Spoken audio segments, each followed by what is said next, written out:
കാറിലെ ഈ camera on അല്ലാത്ത സമയത്തുള്ള കുറെ സണ്ണിയുടെ കോമഡികളുണ്ട്. അപ്പൊ ഞങ്ങള് വിചാരിച്ചത് ഏകദേശം എനിക്ക് മനസ്സിലായി. അങ്ങനെ കൊഞ്ചിക്കാൻ തോന്നുന്നു. സണ്ണി മുത്തേ, സണ്ണി കുട്ട. അല്ല, ഇടയ്ക്കടുത്ത് മടിയിലൊക്കെ ഇരുത്താറുണ്ട്. ദൈവം ഞാൻ നിങ്ങളുടെ അടുത്ത് കുറച്ച് ചോദ്യങ്ങൾ ചോദിക്കും. ഭക്തൻ എന്നുള്ള നിലയ്ക്ക് നിങ്ങൾ ഉത്തരം പറയണം. ഭക്തൻ 1,00,000 രൂപയാണോ 10 ദിവസം സന്തോഷം മാത്രമാണോ നിനക്ക് അത്യാവശ്യം? 1,00,000 കിട്ടി എനിക്ക് സമാധാനം സന്തോഷം അതുകൊണ്ട് 1,00,000 മതി. 1,00,000 കുറെ പ്രശ്നങ്ങൾ വന്നെങ്കിലോ? 1,00,000 മുകളിലുള്ള പ്രശ്നങ്ങൾ വരുന്നത്.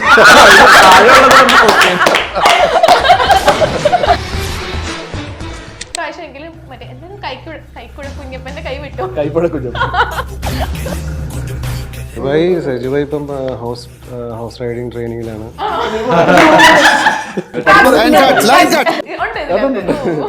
കൈവിട്ടില്ലെന്നുള്ളത് അറിയില്ല, പക്ഷെ കൈപ്പഴ കുഞ്ഞിട്ടുണ്ട്. അപ്പൊ അമ്മ എനിക്ക് തോന്നുന്നു ഒരു ദിവസം സിന്ദൂരം എടുത്ത് അവിടെ തേച്ചെന്ന് തോന്നുന്നു. എന്നിട്ട് എന്നോട് ഇമോഷണലി കാണിക്കാണ്, കണ്ടില്ല ഞാൻ തലയിടിച്ചതാണ് അവിടെ. ഇൻട്രോവേർട്ട് ആയതുകൊണ്ട് അങ്ങനെ പ്രശ്നങ്ങളൊന്നും ഉണ്ടായിട്ടില്ല. എക്സ്ട്രോവേർട്ട് ആയാലായിരിക്കും ചിലപ്പോൾ ഈ പ്രശ്നങ്ങൾ ഉണ്ടാകുന്നതെന്ന് എനിക്ക് തോന്നുന്നത്. ഞാനും സണ്ണി ഇരുന്ന് സംസാരിക്കുമ്പോഴത്തേക്കും ഒരു അരമണിക്കൂറൊക്കെ എനിക്ക് ഇതിനകത്ത് കാറിനകത്ത് കുറെ സീക്വൻസ് ഉണ്ടായിരുന്നു. കുറെ നേരം ഉണ്ടായിട്ടിരിക്കും. പക്ഷെ രണ്ടുപേർക്കും കംപ്ലൈൻസ് ഇല്ല. പഠനത്തിലും പരീക്ഷയിലും മുന്നിലെത്താൻ ഇനി നിങ്ങളോടൊപ്പം Hana's students India. Pre primary മുതൽ +2 വരെയുള്ള കുട്ടികൾക്ക് വിദഗ്ധ അധ്യാപകരുടെ പരിശീലനം ഹാനാസ് സ്റ്റുഡൻസ് ഇന്ത്യയിലൂടെ. കുട്ടികളുടെ പഠനത്തിൽ വിട്ടുവീഴ്ച വേണ്ട, ഏറ്റവും കുറഞ്ഞ ചെലവിൽ ഏറ്റവും മികച്ച വിജയം. ഇപ്പോൾ തന്നെ ഓർഡർ ചെയ്യൂ ഹാനാസ് സ്റ്റുഡൻസ് ഇന്ത്യ.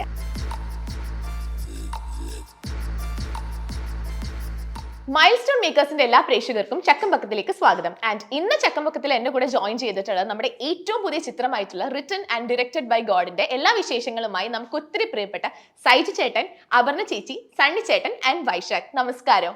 നമസ്കാരം. സണ്ണി ചേട്ടൻ ഭയങ്കര variety costume and hair style ഒക്കെ ആണല്ലോ. അതിപ്പോ ഒരു സിനിമ ചെയ്തോണ്ടിരിക്കുന്നുണ്ട്. ഓക്കെ, ഇപ്പൊ നമ്മൾ സോഷ്യൽ മീഡിയയിൽ നോക്കിക്കഴിഞ്ഞാൽ ഫുൾ സണ്ണി ചേട്ടനാണ്. ഇപ്പം കഴിഞ്ഞ CCFന്റെ ഫുൾ ടീമിന്റെ ഒപ്പം ഓടിച്ചാടി നടക്കുന്നു. അപ്പൊ അതിന്റെ ഇടയിൽ പ്രൊമോഷൻ എല്ലാം കൂടെ എങ്ങനെ ടൈമൊക്കെ മാനേജ് ചെയ്യുന്നേ? അല്ല, CCF അത് കഴിഞ്ഞു. ഇപ്പം അത് കഴിഞ്ഞിട്ട് ഇപ്പൊ ഒരു 3-4 ദിവസമായി. ഇപ്പൊ ഫ്രീ ആണ്. അപ്പൊ അതിന്റെ ഇടയിൽ പ്രൊമോഷൻസ് ചെയ്യുന്നു. ഓക്കെ, അപ്പൊ നമ്മുടെ മൂവിയിലേക്ക് വരാണെങ്കിൽ written and directed by God. അപ്പം ഈ നമ്മുടെ ടൈറ്റിലിൽ ഉള്ള പോലെ തന്നെ ശരിക്കും പറഞ്ഞ ദൈവത്തിന്റെ തിരക്കഥയിലുള്ള നടന്മാരും നടികളൊക്കെയാണ് നമ്മളൊക്കെ. അപ്പൊ ആ ഒരു സിനേരിയോ മനസ്സിൽ കണ്ടുകൊണ്ടാണോ ഈ ഒരു പേര് കൊടുത്തിട്ടുള്ളത്? ഡെഫിനറ്റ്ലി അത് തന്നെ ആയിരിക്കണം. ദൈവം എഴുതിയിരിക്കുന്ന പോലെയും അദ്ദേഹം ചെയ്യിപ്പിക്കുന്ന പോലെയാണല്ലോ ഇപ്പൊ നമ്മൾ എല്ലാവരും പ്രവർത്തിച്ചുകൊണ്ടിരിക്കുന്നത്. അതാണല്ലോ നമ്മുടെ വിശ്വാസം. അപ്പം അത് തന്നെ ആവണം. ആരെയും ഒരു പേരിട്ടത് ഡയറക്ടർ തന്നെയാണെന്ന് തോന്നുന്നു. അതോ ഇനി റൈറ്റേഴ്സ് ആണെന്ന് അറിയില്ല, അതിനെപ്പറ്റി ചർച്ച ചെയ്തിട്ടില്ല. പക്ഷേ ടൈറ്റിൽ അടിപൊളിയായത് കാരണം പിന്നെ അതിനെപ്പറ്റി കൂടുതലൊന്നും ചോദിച്ചില്ല. ഓക്കെ, അപ്പൊ നമ്മളാണെങ്കിൽ ഈ ഒരു പോസ്റ്റർ നോക്കുമ്പോൾ എന്റെ കണ്ണ് ആദ്യം പോകുന്നത് സൈജു കുറുപ്പ് പ്രസൻസ് എന്നുള്ള ഒരു അതൊരു ബ്രാൻഡായി മാറിയിരിക്കുന്നു. അപ്പൊ ഇതിന് മുന്നേ സൈജു കുറുപ്പ് പ്രസൻസ് എന്ന് പറയുന്നത് നമ്മൾ മുന്നേ കണ്ടിട്ടുള്ളത് ഭരതനാട്യം മൂവി. അത് സൂപ്പർ ഹിറ്റ് ആയിരുന്നു. അപ്പൊ അത്തരത്തിലൊരു സൂപ്പർ ഹിറ്റ് മൂവി ആയിട്ട് നമുക്ക് ഇതിനെ പ്രതീക്ഷിക്കാൻ പറ്റുമോ? തീർച്ചയായും. അതിപ്പോൾ ഞാൻ പ്രസന്റ് ചെയ്തില്ലെങ്കിലും പടങ്ങളൊക്കെ സൂപ്പർ ഹിറ്റ് ആവുമെന്ന് പറഞ്ഞിട്ടാണ് നമ്മൾ ചെയ്യുന്നത്. ഇതിൻ്റെ അകത്ത് പ്രസൻസ് വരാൻ കാരണം നമ്മുടെ പ്രൊഡ്യൂസർമാരിൽ ഒരാളായ സനൂപ് എന്നോട് ചോദിച്ചു, ചേട്ടാ ഇങ്ങനെ സൈജു കുറുപ്പ് പ്രസൻസ് എന്ന് വെച്ചോട്ടെ. അപ്പം പ്രത്യേകിച്ച് എനിക്കും കാശ് ചിലവില്ല, അദ്ദേഹത്തിനും കാശ് ചിലവില്ല, വയ്ക്കാമല്ലോ, പ്രശ്നമൊന്നുമില്ല. പെട്ടെന്ന് ഞാൻ ഓക്കെ പറയാനുള്ളൊരു കാരണം എന്ന് വെച്ചാൽ ഈ പടം ദൈവത്തിനെ പറ്റിയുള്ളൊരു പടമാണ്. ഇതിൽ നമ്മൾ എൻ്റർടൈൻമെൻറ്റ് കൊടുക്കുന്നുണ്ട്. അതിലുപരി we are giving away various messages. മനുഷ്യർക്ക് പലർക്കും, ഇപ്പം മെജോറിറ്റി ആൾക്കാർക്ക് അല്ലെങ്കിൽ എല്ലാവർക്കും തന്നെ എന്ന് പറയാം, പ്രശ്നങ്ങളുണ്ട് ജീവിതത്തിൽ എന്തെങ്കിലുമൊക്കെ ആയിട്ട്. ഈ പ്രശ്നങ്ങൾ നമുക്ക് സോൾവ് ചെയ്യാൻ വേണ്ടിയിട്ട്, അതായത് ഈ പ്രശ്നങ്ങൾ നമ്മുടെ ജീവിതത്തിൽ നിന്ന് മാറിക്കിട്ടാൻ വേണ്ടിയിട്ട് നമ്മൾ എന്തൊക്കെയാണ് ചെയ്യേണ്ടത്?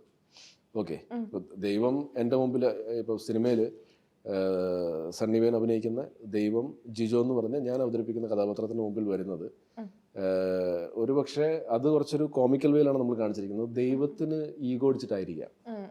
ഓക്കെ, ഞാൻ ചെയ്തൊരു പ്രവൃത്തിയിൽ ദൈവത്തിന് ഈഗോ അടിച്ചു, എന്നാൽ പിന്നെ ഇവൻ്റെ മുമ്പിൽ പോയി പ്രതീക്ഷപ്പെട്ടിട്ട് കാര്യങ്ങൾ പറഞ്ഞ് മനസ്സിലാക്കാമെന്നും പറഞ്ഞുകൊണ്ടാണ് ഇദ്ദേഹം വരുന്നത്. പക്ഷെ ആകെ കുഴഞ്ഞു മറിഞ്ഞു കിടക്കുവാണ് എൻ്റെ ജീവിതം. ഈ ഒരു മൂവി, ഈ ഒരു സെറ്റ്, ഈ ഒരു ലൊക്കേഷനിൽ നിങ്ങൾക്കൊരു ടേക്ക് അവേ എന്താന്ന് ചോദിച്ചാൽ എന്താ പറയുക? ഇപ്പൊ നല്ല സൗഹൃദങ്ങളായിരിക്കാം, അല്ലെങ്കിൽ നല്ലതായിട്ടുള്ള എന്തും ആയിക്കോട്ടെ, ഈ ഒരു റിട്ടൺ ആൻഡ് ഡയറക്റ്റഡ് ബൈ ഗോഡിന്റെ സെറ്റിൽ നിങ്ങൾക്കൊരു ടേക്ക് അവേ എന്താന്ന് ചോദിച്ചാൽ എന്താ പറയാ? ഇതൊക്കെ തന്നെയാണ് ബേസിക്കലി. ഓരോ സിനിമയിലും നമ്മൾ പോകുമ്പോൾ പുതിയ ആൾക്കാരോട് വർക്ക് ചെയ്യാൻ പറ്റുക എന്നുള്ളതാണ്. സൈചേട്ടൻ്റെ കൂടെ ഞാൻ ആദ്യം വർക്ക് ചെയ്യുന്നത് റിട്ടേൺ ഉണ്ട്. അത് കഴിഞ്ഞ് ആനന്ദ് ശ്രീബാല, അങ്ങനെ നമ്മൾ പ്രൊമോഷൻസിലും കാര്യങ്ങളൊക്കെ ആയിട്ട് ചെയ്തതാണല്ലേ? അപ്പം നമ്മള് ആദ്യം വർക്ക് ചെയ്യുന്നത് ഗോഡിലാണ്.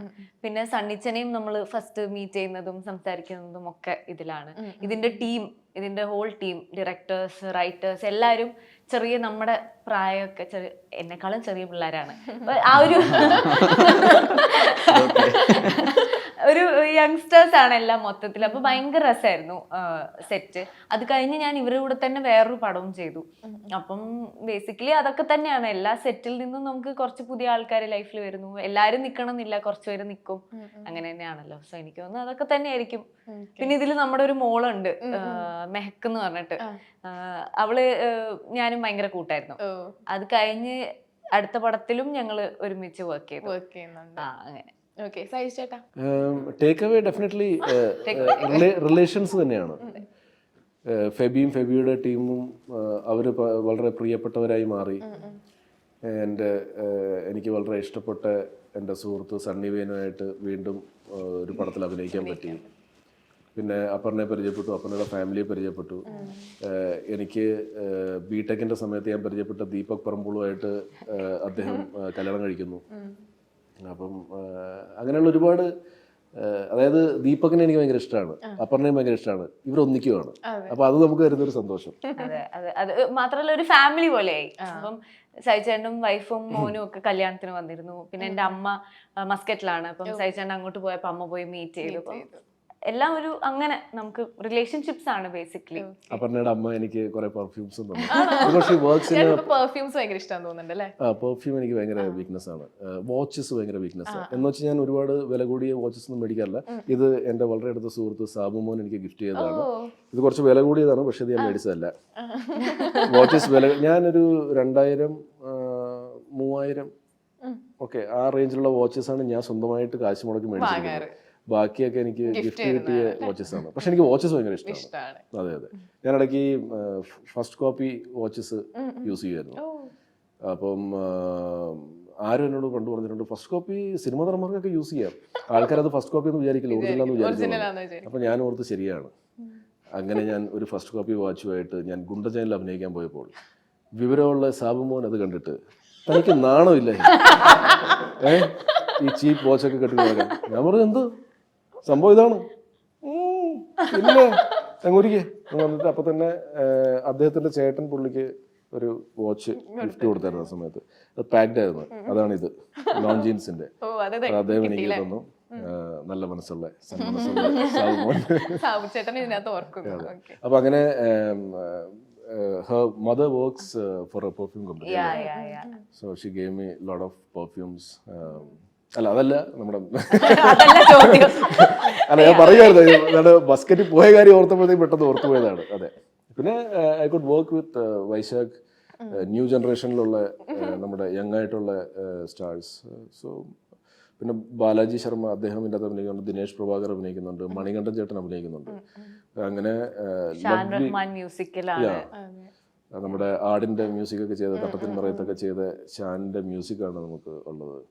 പിന്നെ നമ്മുടെ ആടിലെ അസോസിയേറ്റ് ക്യാമറമാൻ ആയിരുന്ന ഉണ്ണിയാണ് ഇതിന്റെ ക്യാമറ ചെയ്തേക്കുന്നത്. അതെ, ഉണ്ണിയുടെ ഒറിജിനൽ പേര് എന്താണ്? ഉണ്ണിയല്ലല്ലോ, അജയ്. അതെ അജയ്. അപ്പോൾ അജയ് ഫ്രാൻസിസ് ആണ് ഇതിന്റെ ക്യാമറ ചെയ്തിരിക്കുന്നത്. ഗംഭീരമായിട്ടുള്ള ലൊക്കേഷൻസ് ഒക്കെ ആയിട്ട് നിങ്ങൾ സിനിമ കാണുമ്പോൾ മനസ്സിലാവും. ഞങ്ങളുടെ വീടായിട്ട് ഷൂട്ട് ചെയ്തിരിക്കുന്നത് പണ്ട് നമ്മൾ പെയിന്റിങ്സിലൊക്കെ കണ്ടിരിക്കുന്ന പോലത്തെ ഒരു വീട്. ആ വീടിന്റെ പുറകിൽ ഇങ്ങനെ മൗണ്ടൻസ് ഒക്കെ നമ്മൾ വരച്ചു വെക്കില്ലേ, എന്നിട്ട് 2 മൗണ്ടന്റെ ഇടയിൽ കൂടെ നമ്മൾ ഇങ്ങനെ ഒരു സെമി സർക്കിൾ ഇട്ടിട്ട് ഇങ്ങനെ വരച്ചിട്ട് സൂര്യോദയം കാണിക്കില്ലേ. പിന്നെ കുറച്ച് മരങ്ങള്, ഒരു തെങ്ങ് അല്ലേ, അവിടെ കുറെ ബേർഡ്സ് ഇങ്ങനെ നടക്കുന്നു, അങ്ങനെ കാണിക്കില്ലേ. അതുപോലത്തെ ഒരു വീട്. ഭയങ്കര സ്ഥലത്തോട് കൂടിയല്ലേ. അടിപൊളി. ഓക്കെ, സണ്ണി ചേട്ടാ ഇതുപോലത്തെ എന്തെങ്കിലും രസകരമായ ടേക്ക് അവേസ് എന്തെങ്കിലും ഉണ്ടോ? ടേക്ക് അവേസ് എന്ന് പറയുമ്പം അവർ പറഞ്ഞ പോലെ തന്നെ ഇതിൻ്റെ ഡയറക്ടർ, ഇപ്പോൾ ഇതിൻ്റെ ക്യാമറമാൻ, അല്ലെങ്കിൽ ഇതിൻ്റെ റൈറ്റേഴ്സ് എന്ന് പറയുമ്പം 2 പേര്, 3 പേരാണ് റൈറ്റേഴ്സ്. അപ്പോൾ ഒക്കെ എല്ലാവരും ഫ്രഷ് ആയിട്ടുള്ള ആൾക്കാരാണ്. അതായത് സിനിമയിലേക്ക് പുതിയതായിട്ട് കടന്നു വന്നിട്ടുള്ള ആൾക്കാരാണ്. പിന്നെ റൈറ്റേഴ്സ് ആണെങ്കിൽ ഇപ്പം മറ്റുള്ള സിനിമകൾ ചെയ്യാൻ തുടങ്ങി, പുതിയ സിനിമകൾക്ക് വേണ്ടി കഥകൾ എഴുതാൻ തുടങ്ങി. അപ്പോൾ അവർ ലൈക്ക് ഫാമിലിയാണ്. ഇപ്പം എന്താ പറയുക, അവരൊക്കെ തന്നെയാണ് നമ്മളുടെ ടേക്ക് അവേ. ഇപ്പം അടുത്ത സിനിമ ചെയ്യുമ്പം നമ്മൾ വീണ്ടും വിളിക്കുമായിരിക്കും.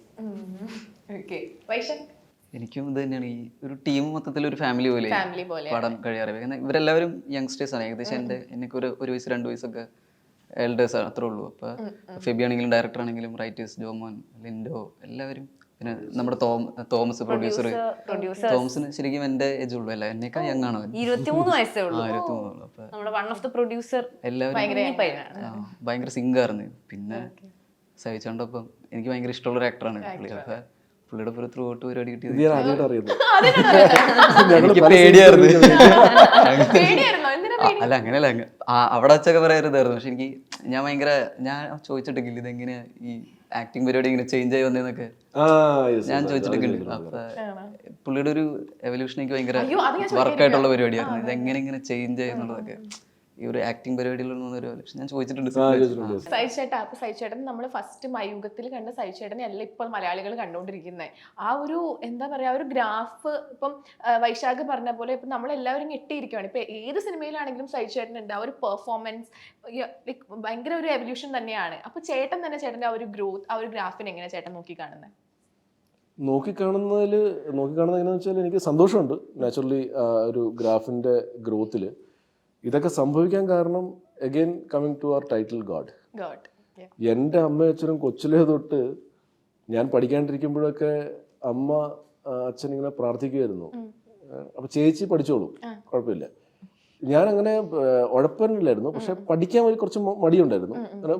പഠിപ്പിസ്റ്റല്ല, എന്നാൽ എന്താണ് തലേദിവസം പഠിച്ചിട്ട് പോയി എഴുതിട്ട് പാസ്സാവും, അങ്ങനത്തെ ഒക്കെ രീതിയിൽ. പക്ഷെ അങ്ങനെ ചെയ്തിട്ട് കാര്യമില്ല.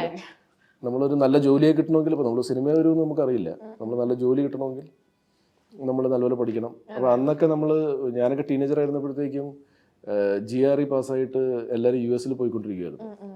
അപ്പം ഞാൻ ക്രിക്കറ്റ് കളിച്ചുകൊണ്ടിരുന്ന ആ ഗ്യാങ്ങിലെ പല ആൾക്കാരും ഇപ്പം നമ്മൾ തമാശയ്ക്ക് പറയാമല്ലോ, മൂക്കള ഒലിപ്പിച്ച് നടന്ന പയ്യന്മാരൊക്കെ, അവരൊക്കെ ഇപ്പോൾ US നല്ല പൊസിഷനിലാണ്.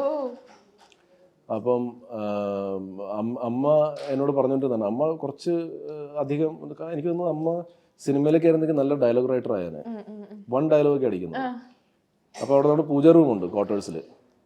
അവിടെ ഒരു പ്ലാറ്റ്ഫോം ഉണ്ട്, അവിടെയാണ് ഈ ദൈവത്തിൻ്റെ വിഗ്രഹങ്ങളൊക്കെ വെച്ചിരിക്കുന്നത്, ഫോട്ടോയൊക്കെ വെച്ചിരിക്കുന്നത്. അപ്പോൾ അമ്മ എനിക്ക് തോന്നുന്നു ഒരു ദിവസം സിന്ദൂരം എടുത്ത് അവിടെ തേച്ചെന്ന് വന്നു.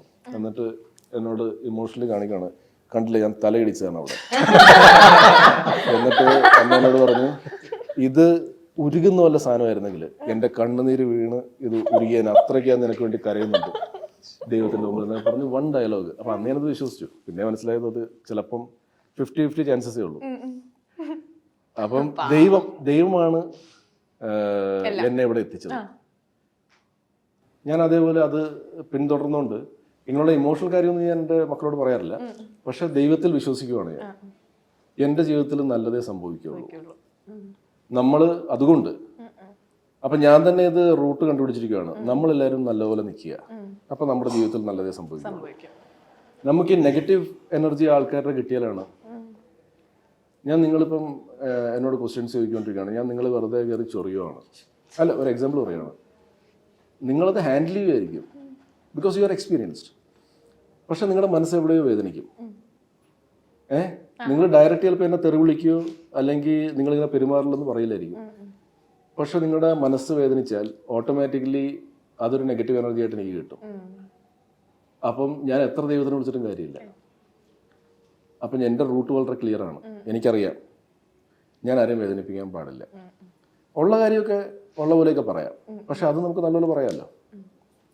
അപ്പം ആ റൂട്ട് നമ്മൾ പിടിക്കുന്നതുകൊണ്ട് നല്ല അതാണ് സക്സസ് മന്ത്ര. എനിക്ക് തോന്നുന്നത് എൻ്റെ പെർഫോമൻസ് കണ്ടിട്ടൊന്നും അല്ല ഈ ആൾക്കാർ ഒരുപാട് പേര് എന്നെ നേരത്തെ കാസ്റ്റ് ചെയ്തിരിക്കുന്നത്. ഞാൻ അവരുമായിട്ട് ഭയങ്കര ഫ്രണ്ട്ലി ആയിരുന്നു. ഇപ്പം എന്നെ കാസ്റ്റ് ചെയ്ത പല ആൾക്കാരും ഇപ്പം ഒരുപാട് ആൾക്കാരുണ്ട്. ഇപ്പം സൈ ചേട്ടനും സേതു ചേട്ടനൊക്കെ അവർ ഒരുമിച്ച് ചെയ്ത 5 പടത്തിൽ 3 പടത്തിൽ ഞാനുണ്ട്. അപ്പം സൈജു ചേട്ടനും സണ്ണി ചേട്ടനും രണ്ടുപേരും ഇപ്പം ഈ ഇന്റർവ്യൂലുണ്ട്. അപ്പം ഞങ്ങളുടെ പ്രേക്ഷകർക്കും എനിക്കും അറിയാൻ ആഗ്രഹം ഉണ്ടാവും, നമ്മുടെ ആട് 3 എവിടം വരെ ആയി, അർക്കിലബു ആൻഡ് സാത്താൻ സേവ്യർ എവിടം വരെ ആയി ഇപ്രാവശ്യം എങ്കിലും? മറ്റേ എന്തായാലും കൈക്കുഴ കുഞ്ഞപ്പന്റെ കൈ വിട്ടു. കൈപ്പഴ കുഞ്ഞപ്പൻ സജുബായി ഇപ്പം ഹോഴ്സ് റൈഡിങ് ട്രെയിനിങ്ങിലാണ്.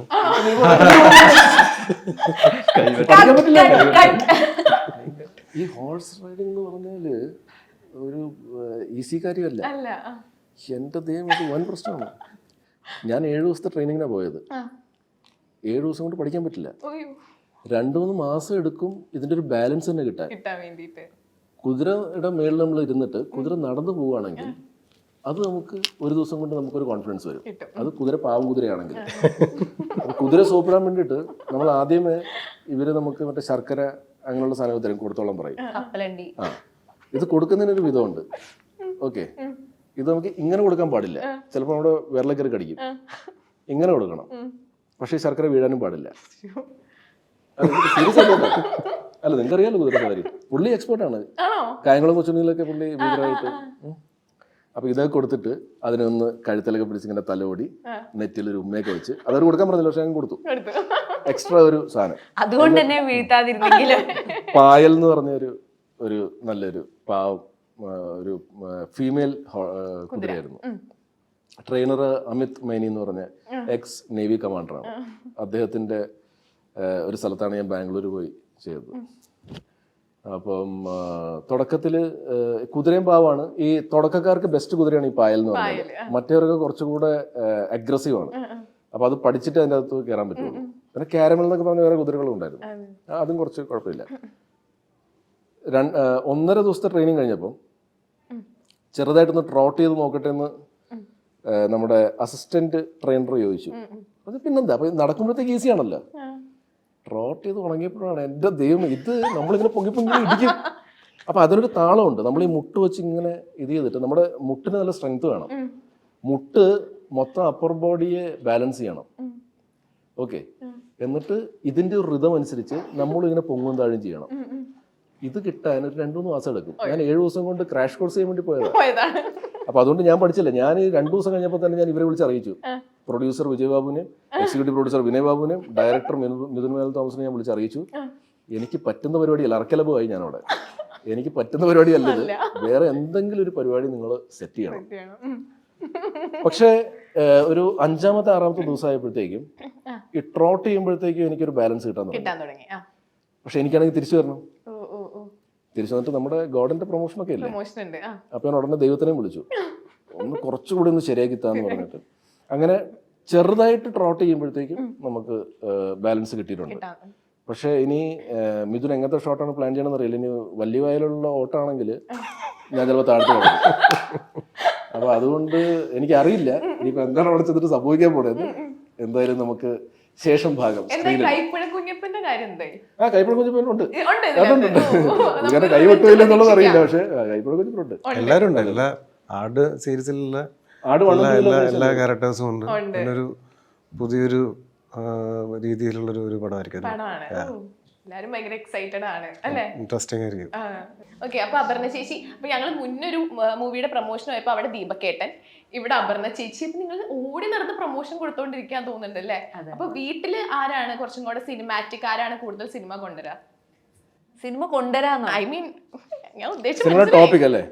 സിനിമയുടെ ടോപ്പിക് അങ്ങനൊന്നുമില്ല. നമ്മള് ഇടയ്ക്ക് സംസാരിക്കും, എന്തെങ്കിലും കഥ കേട്ട് ഇഷ്ടമായ സംസാരിക്കും, ഏതെങ്കിലും നല്ല പടം വന്നാൽ സംസാരിക്കും, പിന്നെ ചെയ്യണോ വേണ്ടയോ, പണിയാവില്ലേ, പൈസ കിട്ടിയോ ഇല്ലേ, അങ്ങനത്തെ കാര്യങ്ങളൊക്കെ സാധാരണ ഭാര്യ ഭർത്താവ് സംസാരിക്കുന്നത്. ഏത് നേരം സിനിമയുടെ കാര്യമൊന്നുമല്ല, നമുക്ക് വീട്ടിലെ കാര്യങ്ങൾ ഒരുപാട് സംസാരിക്കാനുണ്ട്. ദീപകിന്റെ അടുത്ത റിലീസ് സർക്കിറ്റ്. അപ്പൊ അതിനെപ്പറ്റി ഒന്ന് പറഞ്ഞു, എന്നിട്ട് ദീപകിന്റെ ഒക്കെ പറയണം നമ്മുടെ പടത്തിനെ പറ്റി. സർക്കിറ്റ് നല്ലൊരു സിനിമയാണ്, അതിന്റെ പ്രൊമോഷനിലായിരിക്കും പോയിട്ടുണ്ടാവുക അല്ലേ? അതെ അതെ, അവിടെ വെച്ച് നമ്മൾ കണ്ടൊരു ഫീൽ ഗുഡ് സിനിമയാണ്, നമ്മുടെയും ഒരു ഫീൽ ഗുഡ് സിനിമയാണ്. അതിൽ ആസിഫ് അലി, സൈജു കുറുപ്പ്, സണ്ണി വൈ. ഓക്കെ, അപ്പൊ സണ്ണി ചേട്ടാ, ചെറുപ്പക്കാരുടെ ഹരം സണ്ണി ലിയോൺ ആണെങ്കിൽ പെൺകുട്ടികളുടെ ഹരം സണ്ണി വെയിനാണ്. അത് അവൻ ഉണ്ടാക്കിയ ചോദ്യമല്ലേ? അല്ലേ? അതെ അല്ലേ? എനിക്കറിയാം. അവൻ ഉണ്ടാക്കിയ ചോദ്യം ആയിരിക്കും അത്. അപ്പം സണ്ണിച്ചേട്ടൻ ഇപ്പൊ ഒരുപാട് സണ്ണിച്ചേട്ടനുള്ള ഫാൻ ബേസ് എന്തോരം കുട്ടികളാണ് സണ്ണിച്ചേട്ടന്റെ ഫാൻസ് ആയിട്ടുള്ളത്. ഒരുപാട് നല്ല നല്ല വേഷങ്ങൾ ചെയ്യുന്നു. പക്ഷെ എപ്പോഴും സണ്ണിച്ചേട്ടൻ ഭയങ്കര ഹമ്പിൾ ആണ്. അപ്പൊ എങ്ങനെയാണ് ഇത്രയും ഹമ്പിൾ ആയിട്ടിരിക്കുന്നത് എപ്പോഴും? അതിന്റെ ബേസിക് നേച്ചറാണ്. ജന്മനാ കിട്ടിയതാണ്. അല്ല അതുകൊണ്ടായിരിക്കും ചിലപ്പം ഇത്രയും കൂടുതൽ ഫാൻസ്. ഫാൻസ് ഉള്ളതല്ലേ? അല്ലെങ്കിൽ ഫാൻസിനൊക്കെ ഒരു പരിധി ഉണ്ടല്ലോ. അതായത് കഴിഞ്ഞ ഇന്റർവ്യൂല് പറഞ്ഞ പോലെ സണ്ണിച്ചന് ഒരു ലാളിത്യം ഉണ്ടല്ലേ? അങ്ങനെ കൊഞ്ചിക്കാൻ തോന്നും. സണ്ണി മുത്തേ, സണ്ണിക്കുട്ട. മുടിയും കെട്ടിയപ്പോ മീശയും കൂടെ ചിലപ്പോ കറക്റ്റ്. അല്ല ഇടയ്ക്കടുത്ത് മടിയിലൊക്കെ ഇരുത്താറുണ്ട്. സണ്ണിച്ചനെ ഞാൻ എന്നോട് ആദ്യം സണ്ണിച്ചനെ കുറിച്ച് പറയുന്നത് ഗ്രിഗറിയാണ്. ഗ്രിഗറി വേറൊരു മുത്താ കേട്ടോ. അപ്പൊ ഗ്രിഗറിനോട് ചോദിച്ചാ കറക്റ്റ് പറയാം സണ്ണിച്ചനെ കുറിച്ച്. മുത്താന്നൊന്നും പറയില്ല. ഗ്രിഗറി സണ്ണി കൂടെ കൂടുമ്പോഴത്തേക്കും ഭയങ്കര രസം ഇവരുടെ കൺവെർസേഷൻ. ഭയങ്കര ഫ്രിക്ഷൻ ആണ്. ഇവര് നല്ല പറഞ്ഞുണ്ട്. താൻ എന്തിനാ എന്നെ വിളിച്ചു, ഒന്ന് വെച്ചിട്ട് പോയിക്കൂടെ, എന്തൊരു ശല്യം. അങ്ങനെയാണ് ഇവര് സംസാരിക്കുന്നത്. ഒരു പോക്രി സൈമിളിൽ ഞങ്ങൾ 3 പേരും ഉണ്ടായിരുന്നു. അപ്പൊ ഇവരുടെ വിറ്റ്നസ് ചെയ്യാൻ ഭയങ്കര രസമായിരുന്നു. ഇതേപോലെ നിവിൻ പോലി, സിജു വിൽസൺ കൂടെ സംസാരിക്കുന്നതൊക്കെ ഇവരൊക്കെ പഴയ ഫ്രണ്ട്സ് ആണല്ലോ. ഭയങ്കര രസമാണ്. വെച്ചാൽ അങ്ങോട്ടും ഇങ്ങോട്ടും കൊടുത്തോണ്ടിരിക്കും. എന്നോട് ഗോഡിൽ വരുന്നതിന് മുമ്പ് ഗ്രിഗറി പറഞ്ഞു സണ്ണിവനെ സൂക്ഷിക്കണേ. എന്നിട്ട് പിന്നെ ഞാൻ വിളിച്ചിട്ട് സണ്ണിച്ചനുള്ളപ്പോ ഗ്രിഗറിയെ വിളിച്ചപ്പോ നീ എന്തിനാ ഇവനെയൊക്കെ വിളിച്ച് സംസാരിക്കണേ, ഇവൻ തീരെ ശരിയല്ല ഇവിടുന്നും പറഞ്ഞു. അതുകൊണ്ട് സെറ്റാണ്. ഓക്കെ.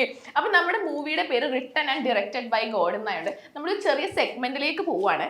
ഈ സെഗ്മെന്റിന്റെ പേരാണ് ദൈവം ചോദിക്കുന്ന ചോദ്യങ്ങൾ. ഓക്കെ. അപ്പൊ ദൈവം ഞാൻ നിങ്ങളുടെ അടുത്ത് കുറച്ച് ചോദ്യങ്ങൾ ചോദിക്കും. ഓക്കെ. ഭക്തൻ എന്നുള്ള നിലയ്ക്ക് നിങ്ങൾ ഉത്തരം പറയണം. ഭക്തൻ.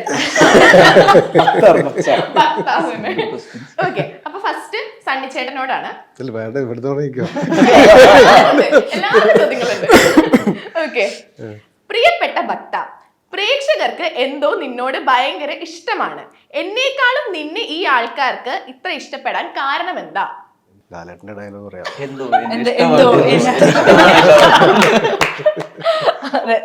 അല്ല നമ്മൾ ചെയ്യുന്ന സിനിമയുടെ ക്യാരക്ടേഴ്സ് ആയിരിക്കും.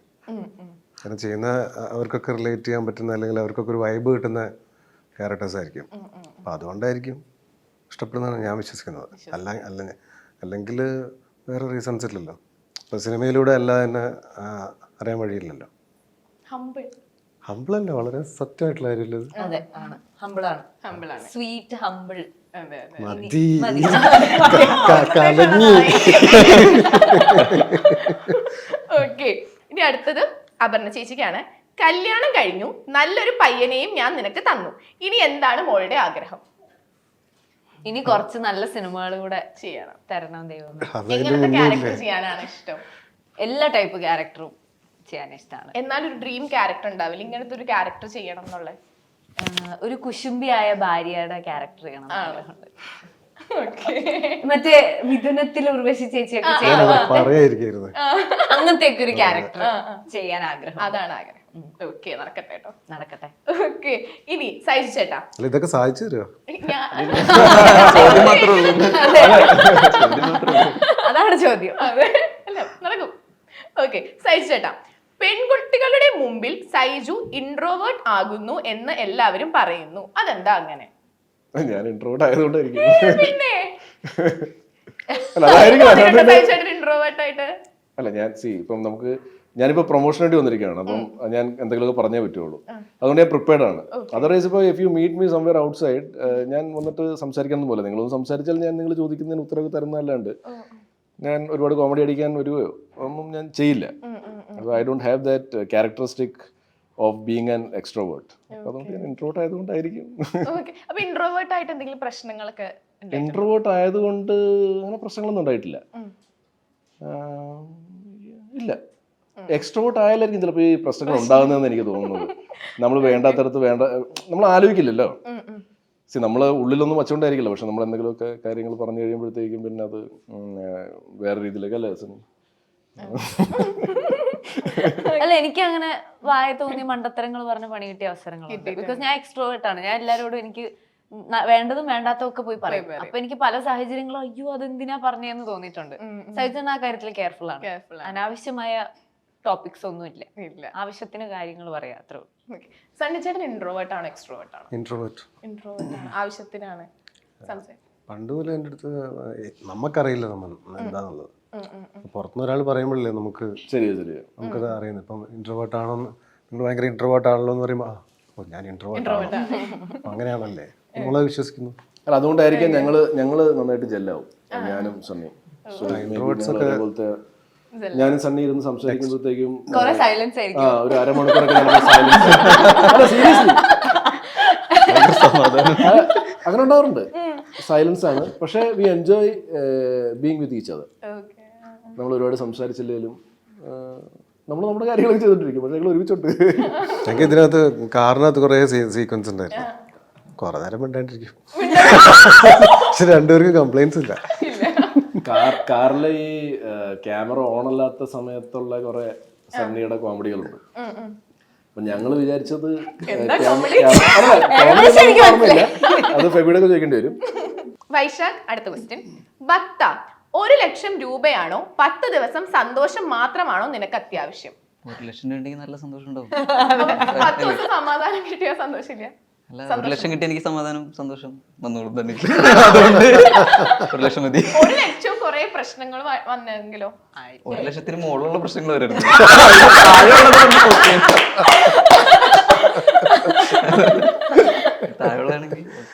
താഴെയാണെങ്കിൽ ഞാൻ ഡീൽ ചെയ്തോളാം.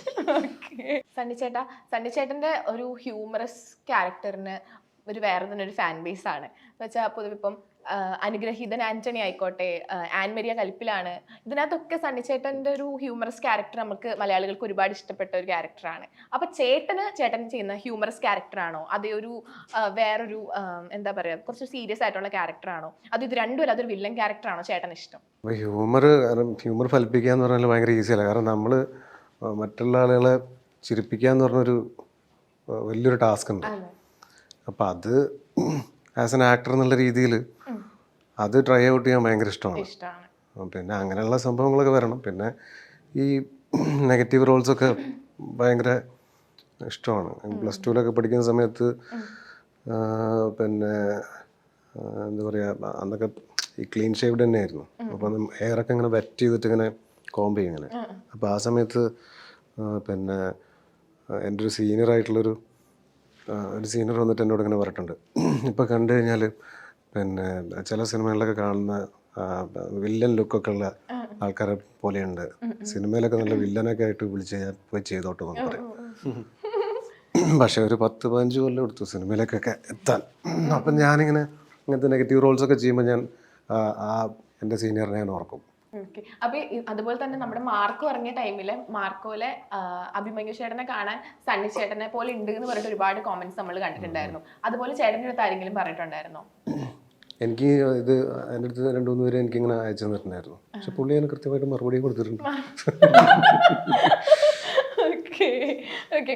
അപ്പം വൈശാഖ്, തണ്ണീർമത്തിന് ശേഷം നമ്മൾ കുറെ നാൾക്ക് ശേഷമാണ് തോന്നുന്നുണ്ട് ഇപ്പൊ നമ്മൾ കാണുന്നത്. എവിടെയായിരുന്നു ഇത്രയും കാലം? എൻ്റെ ഇടയിൽ മൂവീസ് ഉണ്ടായിരുന്നു, പക്ഷെ ഒരു ഇമ്പാക്ട് തരുന്ന ക്യാരക്ടർ അതിനുശേഷം കുറവായിരുന്നു. ഇത് ഇമ്പാക്ട് തരട്ടെ എന്ന് വിചാരിക്കുന്നു. തരും. അപ്പം May 16 ഇറങ്ങാൻ പോകുന്ന written and directed by God എന്നുള്ള മൂവിക്ക് എല്ലാവിധ ആശംസകളും നേരുന്നു. ഞങ്ങളൊരു ചോദ്യം ചോദിച്ചോട്ടെ, അപ്പുറം ചോദിക്കും. നമ്മളോട് എല്ലാ ഇതിലും ചോദിക്കുന്ന ചോദ്യം ഇതിനകത്ത് ചോദിച്ചിട്ടില്ല. അപ്പൊ അതൊന്ന് ചോദിച്ചു, അല്ല ഒന്ന് അറിയാൻ വേണ്ടിട്ടാണ്. ഒരു ചോദ്യം ഞങ്ങൾക്ക് ചോദിക്കാനുള്ള ഒരു വരല്ലേ?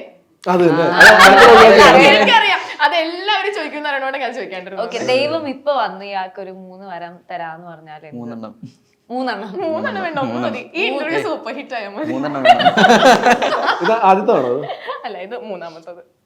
ഇനി ആദ്യത്തെ 2 ഇത് ഞാൻ തിരിച്ചു ചോദിക്കുന്നത് നമുക്കൊരു എന്റർടൈൻമെന്റ് വേണ്ടേ? ഇപ്പൊ മനസ്സിലായില്ല, ഇങ്ങനെ ചോദിച്ചാൽ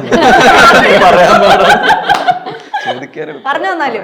ആദ്യത്തെ ആഗ്രഹം സണ്ണിച്ചേട്ടന്റെ അടുത്ത മൂവിയില് നായികയായിട്ട് എനിക്ക് അഭിനയിക്കാൻ പറ്റും. അടിപൊളി. ഓക്കെ. രണ്ടാമത്തെ ആഗ്രഹം സൈജു ചേട്ടന്റെ ഒരു മൂവിയിൽ എനിക്ക് അഭിനയിക്കാൻ പറ്റും. അടിപൊളി. മകളായിട്ട്. ഓക്കെ. മൂന്നാമത്തെ ആഗ്രഹം ഇന്റർവ്യൂ. ഞാൻ സൈജന്റെ ഭാര്യയാണ് ഇതില്. നമ്മൾ തമ്മിൽ പ്രായവ്യത്യാസം ഞാൻ ചെറിയ ചേച്ചി ചോദിച്ചു വാങ്ങണ്ടായിരുന്നു. ഓക്കെ, അപ്പൊ മെയ് 16 ഇറങ്ങാൻ പോകുന്ന റിട്ടൺ ആൻഡ് ഡയറക്റ്റഡ് ബൈ ഗോഡിന് എല്ലാവിധ ആശംസകളും നേരുന്നു. നമ്മുടെ മൂവി സൂപ്പർ ഹിറ്റ് ആവട്ടെ. എല്ലാവിധ ആശംസകളും. Thank you so much. Thank you. Thank you.